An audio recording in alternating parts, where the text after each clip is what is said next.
Alors, une vidéo pour mon premier trade concernant, donc vous allez voir ce trade, toute l'évolution, comment je vais faire pour m'en sortir ou pas. Le but c'est de travailler ma rigueur, donc c'est le premier trade de mon tableau 3 de rigueur. Je ferai aussi une vidéo pour mon tableau 3 quand j'aurai fini 10 trades, une série de 10 trades. Donc pour le travail de la rigueur, regardez, on avait une belle progression là. Donc juste avant c'était le début d'une belle progression, on va dire. Et là, je repère une espèce de tête-épaule. Donc, j'ai calculé que cette tête faisait 1,5 fois cette épaule.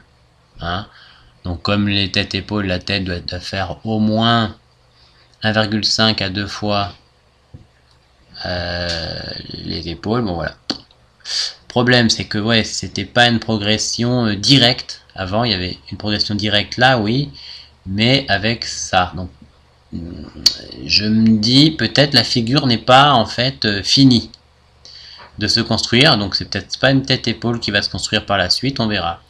Cela dit, j'ai intervenu avec un stop ici, puisqu'on avait aussi cette oblique, regardez, cette oblique violette, qui a été cassée, et on venait de faire un petit rebond à un niveau, puis un autre rebond et encore un autre au même niveau, un mini double bottom, vous voyez.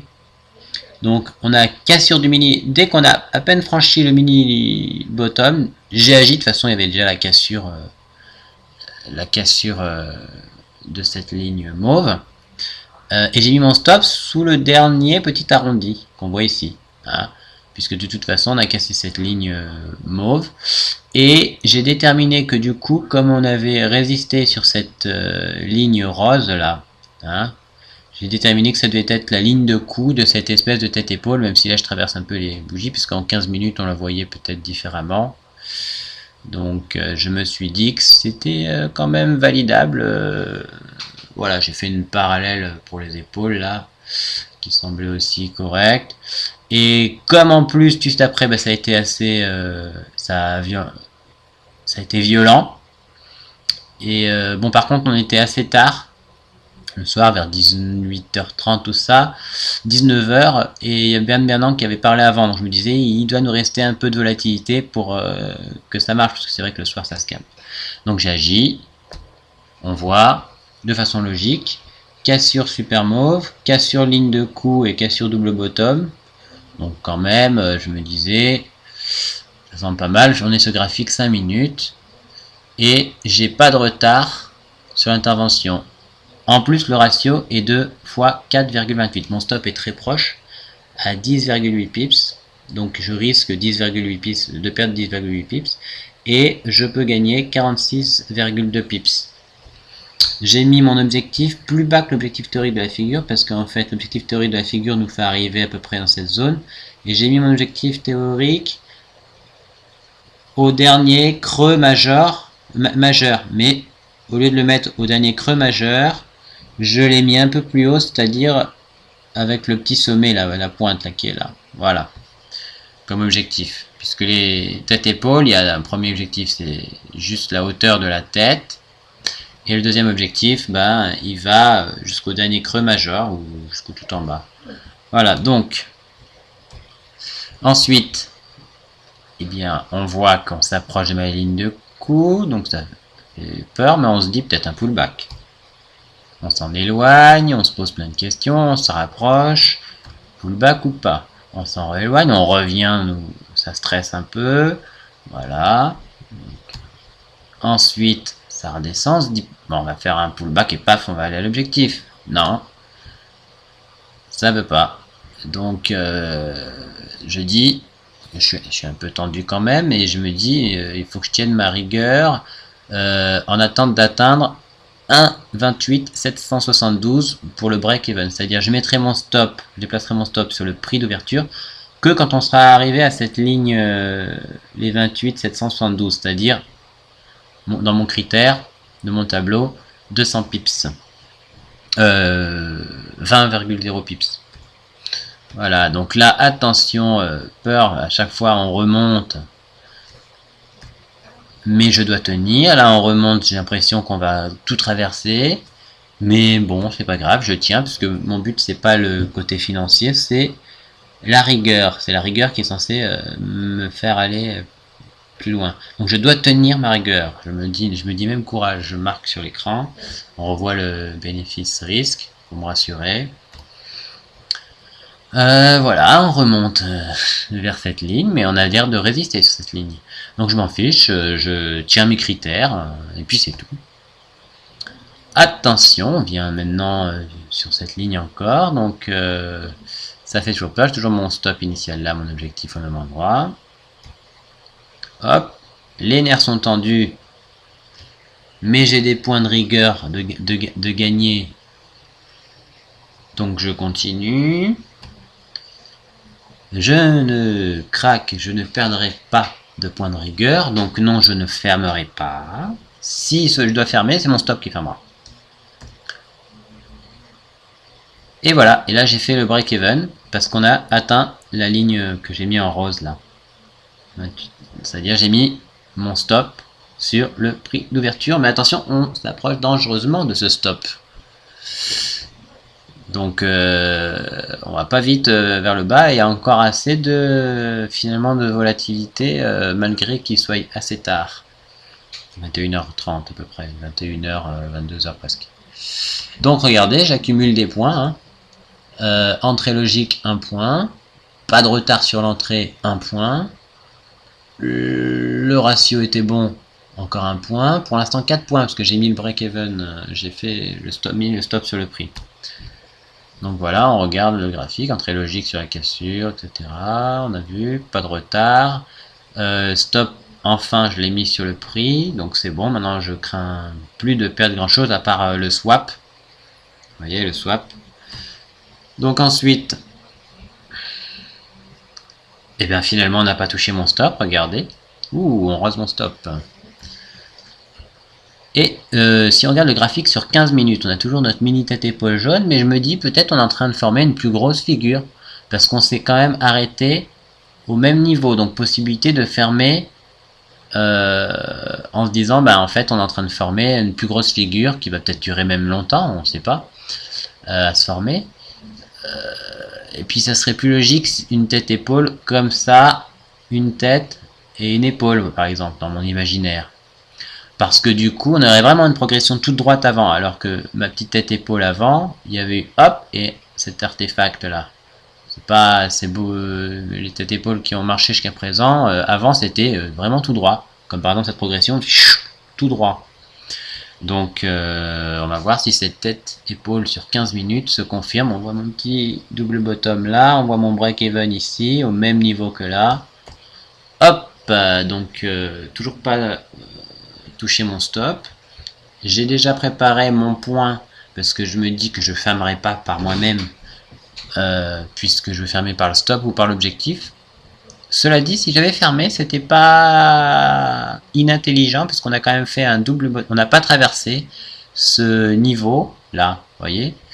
Et il y a des signes quand même par l'expérience qui me disent que la figure n'est pas finie, donc peut-être que là quand même j'aurais pu fermer en réalité.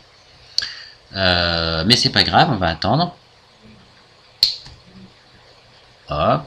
Donc là, je me dis, si on franchit cette ligne marron, là où on a tapé 2 fois à peu près au même niveau, je peux faire un trade avec un objectif théorique qui serait toute la hauteur de ce mouvement. Même si la tête épaule n'est pas confirmée, c'est-à-dire si c'est pas vraiment une épaule ou si c'est un peu écrasé, ça fait quand même une espèce de vague avec un rebond double là où on peut mettre un objectif vers le bas. Voilà, donc regardez, toujours pas de soucis pour l'instant. On le regarde comme ça. Là, on est toujours en graphique 5 minutes. Mais avec des bougies plus fines. Voilà. J'ai mes 4 points sur 6 pour l'instant. Accumulable. Mon but c'est d'avoir des points de rigueur. Le reste on fout. Alors problème pour la deuxième tête épaule qui doit s'être formée. Il est un peu tard donc elle risque de s'étaler dans le temps. On va voir. Et puis de toute façon à un moment donné il faut aller dormir. Je laisse les choses comme ça et je me dis ben, au réveil soit on aura touché mon stop soit on aura touché mon objectif. je me réveille, on a touché mon stop. Mais ce qui est génial, c'est que j'ai fermé grâce à mon stop, donc j'ai gagné un point de rigueur. Tous les critères 1, 2, 3, 4, 5 ont été respectés. Je gagne donc un nouveau point de rigueur. Le trade est validé. Tous mes points de rigueur sont validés. 1, 2, 3, 4, 5, 6 points que j'accumule dans mon tableau. 1, 2, 3, 4, 5, 6 points. Des petites mains pour me féliciter. 6 sur 6. Donc là, j'ai fait exactement ce qu'il faut faire.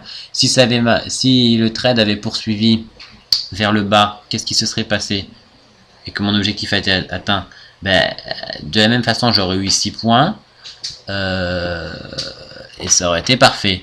Si j'avais fermé à tous les moments de doute, comme je faisais avant, toutes les fois on remonte et que ça fait peur et tout ça, si j'avais fermé, ou si j'avais fermé là, hein, et si j'avais fermé en s'approchant ici du stop aussi, toutes les fois où j'avais des doutes et où dans le passé je fermais, là je ne l'ai pas fermé.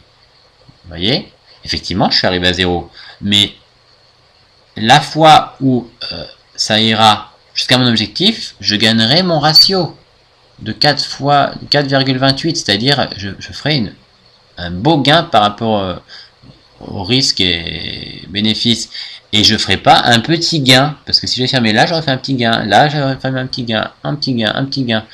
Donc je dois tenir mes points de rigueur, et la fois où la figure sera vraiment validée et que ça se passera bien, ce sera bon. D'autant plus que si j'avais pas tenu mes points de rigueur, pas mis mon stop sur le 0, pas laissé mon stop comme il faut, c'est vrai que ça aurait pu aussi se retourner avant que je mette mon break-even et toucher mon stop, mais j'aurais perdu que 10. Alors en reculant mon stop ou en faisant n'importe quoi, en ne pas respectant ma rigueur, j'aurais perdu énormément. Puisque après la courbe, on va le voir, elle monte. Donc tout est possible, ça peut rater une figure, ça peut réussir, mais normalement les probabilités sont dans notre sens, donc par rapport au nombre de figures, ça doit marcher. Donc on voit les 6 points. Voilà. Maintenant on voit où on en est. J'ai tracé des lignes et là finalement on voit qu'on a tapé 3 fois à peu près sur une ligne bleue. Hein. Donc c'est pas vraiment une horizontale comme je le pensais, finalement c'est plutôt une ligne bleue. Là on pourrait presque dire que c'est une sorte de tête-épaule. Hein. Mais comme on recasse là par là, peut-être qu'on va faire un double sommet. Allez savoir. Peut-être qu'on va rien faire du tout. Peut-être qu'on va faire un triangle. On a déjà le support bleu. Hein, peut-être qu'on va valider autre chose. Voilà. Donc j'ai mes 6 points de rigueur qui sont accumulés. Je peux me féliciter. Félicitations.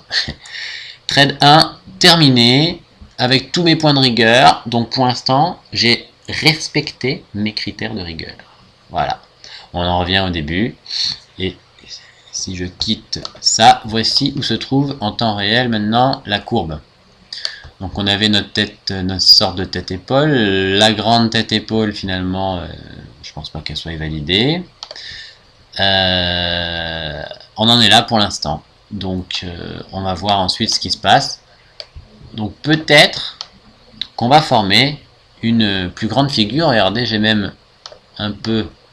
Regardez, si on regarde en H4, on peut imaginer qu'on fait hop, une tête épaule inversée, pardon, une tête, une autre épaule, par exemple, on peut dessiner une épaule comme ça, là, et on a ce seuil rose là, où allez savoir ce qu'on va former. L'avenir, en fait, nous le dira. Voilà, donc j'arrête la vidéo sur ce trade 1. Stoppons la vidéo.